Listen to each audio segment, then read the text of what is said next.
மகாத்மா காந்தி 100 நாள் வேலைவாய்ப்பு திட்டத்தை முடக்கிய ஒன்றிய பாஜக அரசுக்கு தேர்தலில் தமிழக மக்கள் பதிலடி கொடுப்பார்கள் என்று கன்னியாகுமரி நாடாளுமன்ற உறுப்பினர் விஜய் வசந்த் உறுதிபட தெரிவித்துள்ளார்.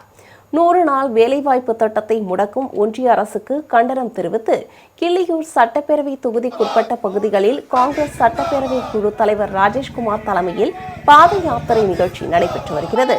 9வது நாளாக நேற்று நடைபெற்ற இந்த பாத யாத்திரையில் சிறப்பு அழைப்பாளராக கலந்து கொண்ட பின் செய்தியாளர்களிடம் பேசிய விஜய் வசந்த் எம்பி, அமெரிக்காவுடனான வர்த்தக ஒப்பந்தத்தால் இந்திய விவசாயிகளுக்கு கடும் பாதிப்பு ஏற்படும் என்று கூறினார்.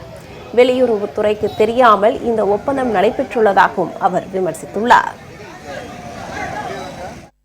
அந்த 100 நாள் வேலைவாய்ப்பு திட்டத்தை மத்திய அரசு எப்படி அதை முடக்க நினைக்கிறார்கள், இது ஒரு விழிப்புணர்வாகவும் இதை செய்யக்கூடாது என்று மக்களிடையே ஒரு ஆதரவு திரட்டக்கூடிய ஒரு நடைபயணமாக இதை கொண்டு இருக்கிறோம்.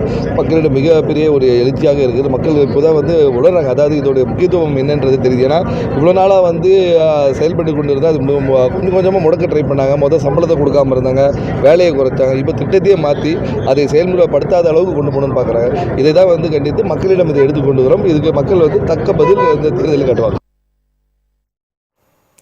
பின்னர் பேசிய காங்கிரஸ் சட்டப்பேரவை குழு தலைவர் ராஜேஷ்குமார், கடந்த 2004ஆம் ஆண்டு அன்னை சோனியா காந்தியால் கொண்டுவரப்பட்ட 100 நாள் வேலைவாய்ப்பு திட்டத்தை ஐநா சபையே பாராட்டியுள்ளதாக தெரிவித்தார். 100 நாள் வேலைவாய்ப்பு திட்டம் என்பது அன்னை சோனியா காந்தி அம்மையாரால் 2004 கொண்டு வரப்பட்ட ஒரு புரட்சிகரமான திட்டம். இன்னைக்கு ஐநா சபையே இதை முன்னுதாரணமாக வரவேற்ற ஒரு திட்டத்தை முடக்கக்கூடிய அளவில் இன்னைக்கு மோடி அரசாங்கம் செயல்பட்டு கொண்டிருக்கிறது.